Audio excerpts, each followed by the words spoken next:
All right. Chapter 8, Zechariah. We're out of the visions now.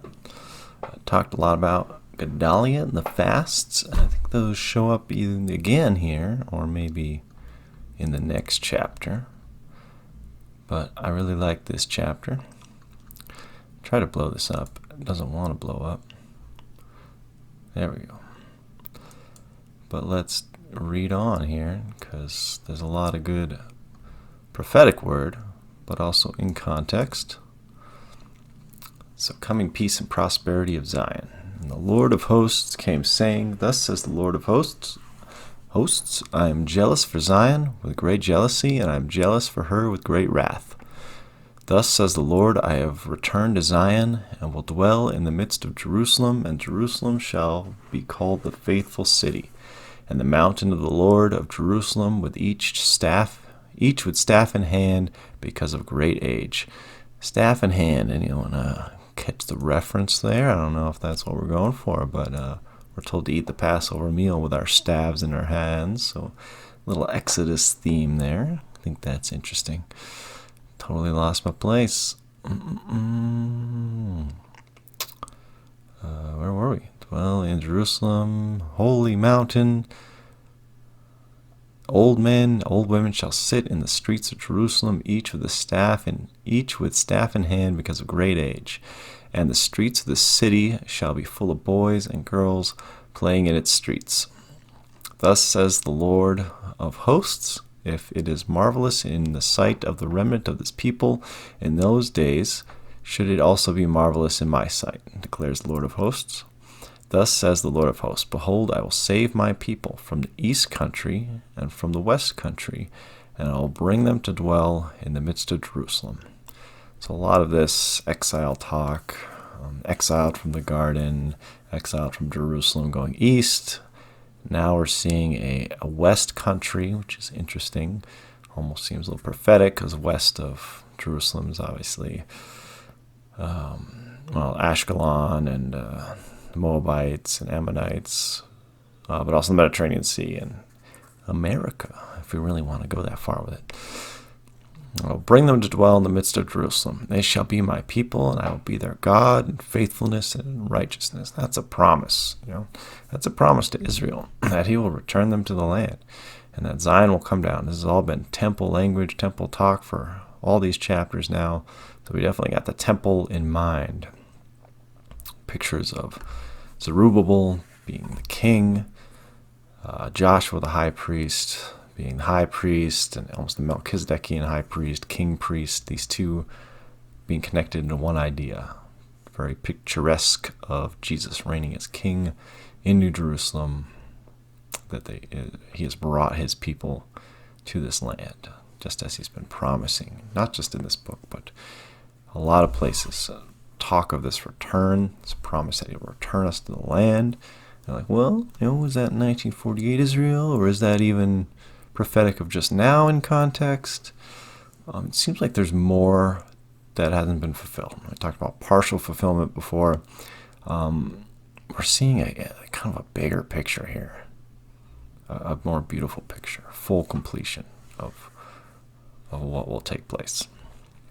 Thus says the Lord of hosts, let your hands be strong, you who in these days have been hearing these words from the mouth of the prophets who were present on the day that the foundation of the house of the Lord of hosts was laid, that the temple might be built. Before those days there was no wage for man or any wage for beast, neither was there any safety from the foe for him who went out or came in, for I set every man against his neighbor. Kind of sounds a lot like right now. Not to get too political. But now I will not deal. I don't want to read in context either. Read context into the context. But now I will not deal with the remnant of this people as in the former days, declares the Lord of the hosts. For there shall be a sowing of peace. The vine shall give its fruit, and the ground shall give its produce, and the heavens shall give their dew. And I will cause the remnant of this people to possess all things. And as you have been a byword of cursing among the nations, O house of Judah and house of Israel, so will I save you, and you shall be blessed, shall be a blessing. Fear not, but let your hands be strong. For thus says the Lord of hosts, as I purposed to bring disaster to you when your fathers provoked me to wrath, and I did not relent, says the Lord of hosts, so again I have proposed in these days to bring good to Jerusalem and the house of Judah. Fear not, these are the things that you shall do. Speak the truth to one another. Render in your gates judgments that are true and make for peace. Do not devise evil in your hearts against one another, and love no false oath. For all these things I hate, declares the Lord. The word of the Lord of hosts came to me, saying, Thus says the Lord of hosts, the fast of the 4th month, and the fast of the 5th, and the fast of the 7th, and the fast of the 10th shall be in the house of Judah, seasons of joy and gladness and cheerful feasts. Therefore love truth and peace. So have we even reached this point? Have we reached this point where these fasts have become feasts? And there's a few more mentioned here that we haven't mentioned, weren't mentioned in the last chapter.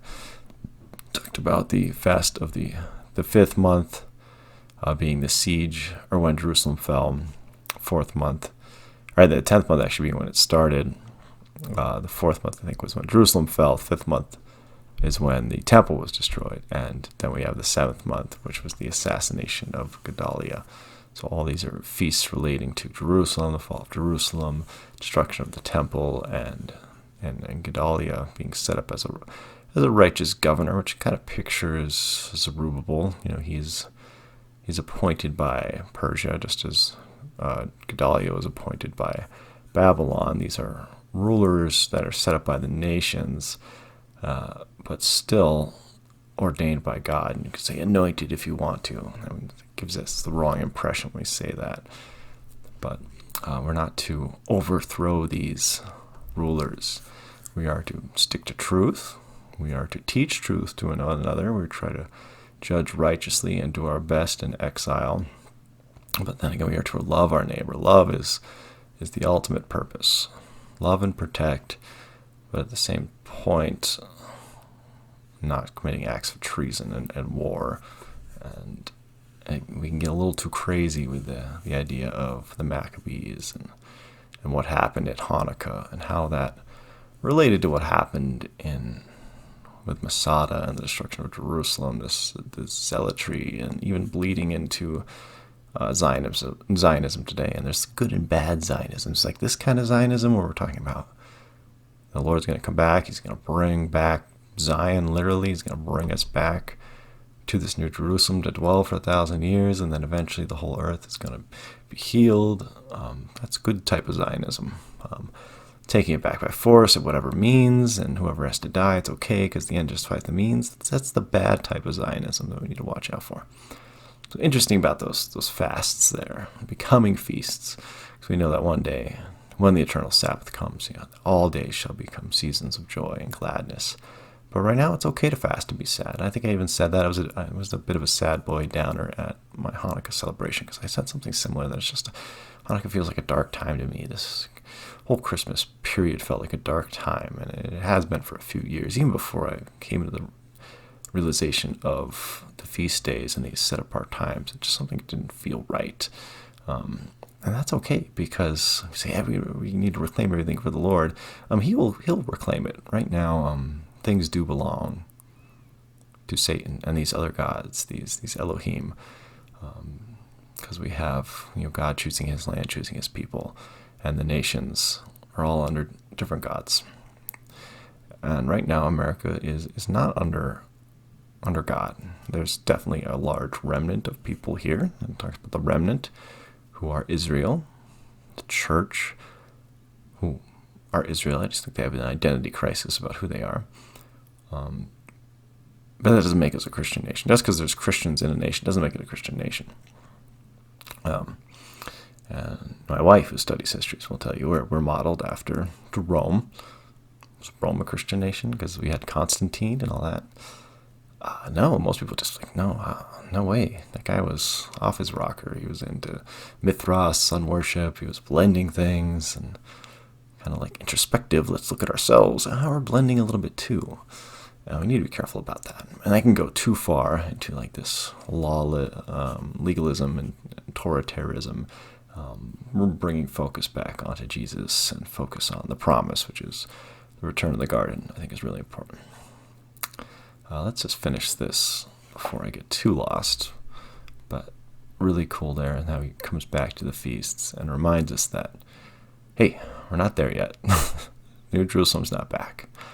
Because all these pictures, the destruction of the temple, and this second temple not being as great, even Herod's temple not as great, and even Solomon's temple not as great as what is going to come. And that's what we need to keep looking for. Thus says the Lord of hosts, people shall yet come, even the inhabitants of many cities, the inhabitants of one city shall go to another, saying, let us go at once to entreat the favor of the Lord and to seek the Lord of hosts. I myself am going. Many peoples and strong nations shall come to seek the Lord of hosts in Jerusalem and to entreat the favor of the Lord. Thus says the Lord of hosts, in those days 10 men from the nations of every tongue shall hold of the robe of a Jew, saying, let us go with you, for we have heard that God is with you. That's very interesting, right? And there's lots of ways to take this. It's kind of all tied in like pre-rapture theology and replacement theology. This doesn't make a lot of sense. And how they would describe it would be, okay, well, there's two different types of chosen people. Obviously, the Jews have their own end-time scenario, and the church is all going to go to heaven, and the Jews are going to stay because they haven't suffered enough already. So they're going to stay on earth and suffer some more through the tribulation, and they're going to be brought to Israel, and they're going to hang out there, and then we'll be brought and join them too. And it's like, really, that's you. When you became a Christian, you became Israel. You became grafted into the cultivated olive tree. You're a Jew, right? Because not all who call themselves Jews are Israel either. So we just say it's God's chosen people. And it's defining terms, and we get tripped up on it. God's chosen people. So they will cling onto the robe of God's chosen people, desiring to be part of this city, right? It's a beautiful thing. And then maybe this is right before New Jerusalem's coming down, or it's come down, and Israel is being brought to the city. However this looks at the end times, I don't know. I think we read Thessalonians last time, the few verses that are used for the rapture. One of the few that actually never mentioned such type of event, but as he said, we're called in the air to meet Jesus on his way to earth, right? That's where he's coming to set up his kingdom. At the end of the tribulation, there's no way to look at it. And remember that, the chapter breaks don't exist there. So we see that he comes, sets up his kingdom, and he might just bring us along with him. It doesn't make sense. Maybe you're just floated into the air and you're brought over to Jerusalem. And then we'll be living in that city. I don't know if we'll go outside the city, but looks like inhabitants of other nations will be able to come to Jerusalem to celebrate the feasts. I think they'll be continuing on.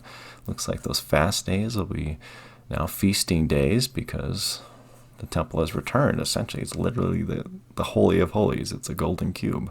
It's come down. So people are going to come and celebrate these feasts and offer their sacrifices, and they'll desire to belong. They'll see this kingdom, Jesus literally living on earth.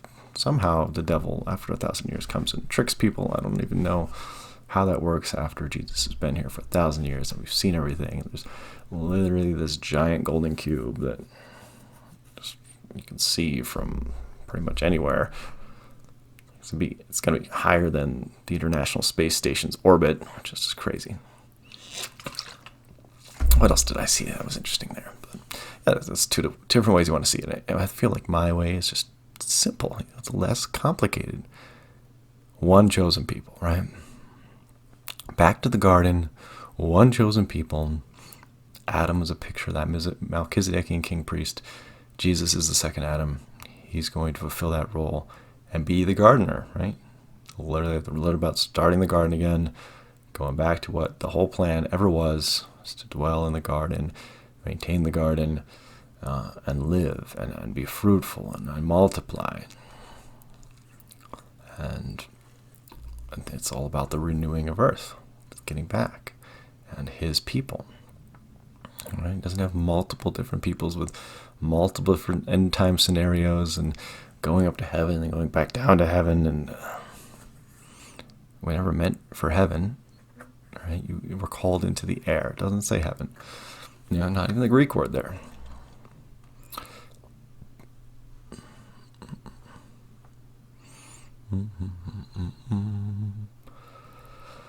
Well, that's, I think, all we have to say. There are a lot of promises there of returning to Zion, and that's great. And everything is kind of built up to what we're doing here.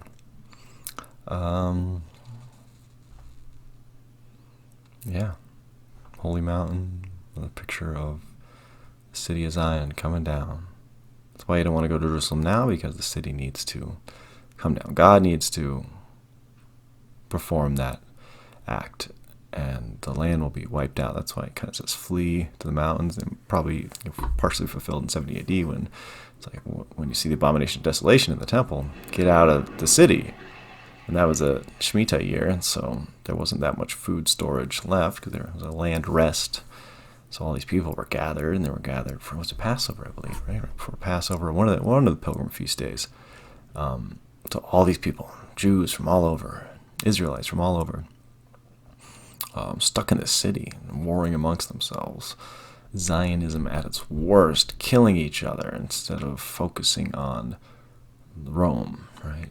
And definitely a picture of today, right? Because we have those within, we have the government. You could think about, you have the left and the right, being like the zealotry Zionists, and then we have Rome, right? So we have this republic idea, and it seems evil, and it's like the left, but then again we have like a false messiah. And there were several false. Simon ben Gura was a false messiah. And we have these two pictures. Like, who do we pick? Do we pick Rome, or do we pick this Simon ben Gura? He hates Rome, so enemy of my enemy is my friend. He's a terrible guy. He's killing our own people. But, he seems like he's Jewish. And he wears tassels, so he plays the part. He looks good. Even Herod, played the part. Keep your eyes on Yahweh. That's all I can say through all this time. Just keep your eyes focused on Him. Don't trust in man. That has always been clear. Keep it simple, stupid. It made me think of a song. Letters to the Exile. Buddy Danny was posting before. It just made me think of this song too. But I pulled it up here. It's by the band Thrice. I added a little bit here at the end. I'll try to do it. It's probably gonna be terrible. I got my guitar and my pick that I made out of a Chick-fil-A gift card. Alright.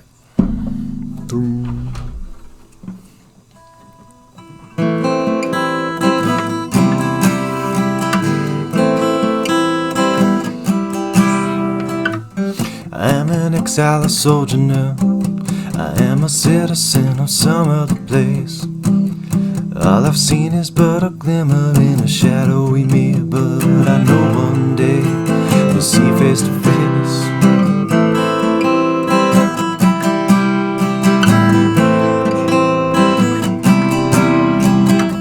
I am a nomad, a wanderer. I have nowhere to lay my head down.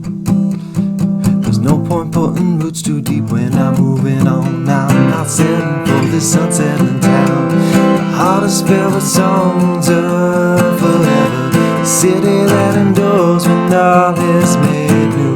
No, I don't belong here. I never call this place my home. Just passing through.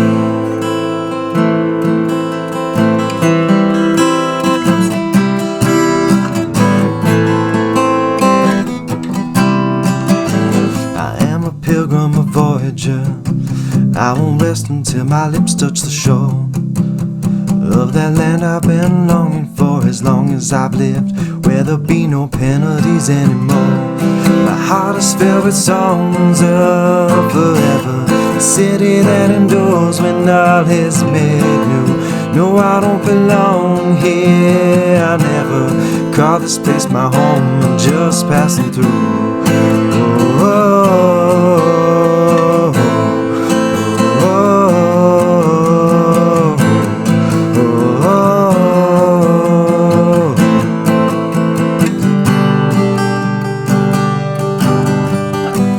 We the people must exodus, the narrow path from Babylon, you can't walk alone. There's no place outside Zion's gates that's welcoming me, so I'll continue to draw near to your throne.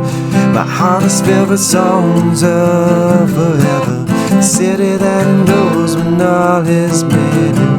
No, I don't belong here, I never call this place my home, just passing through.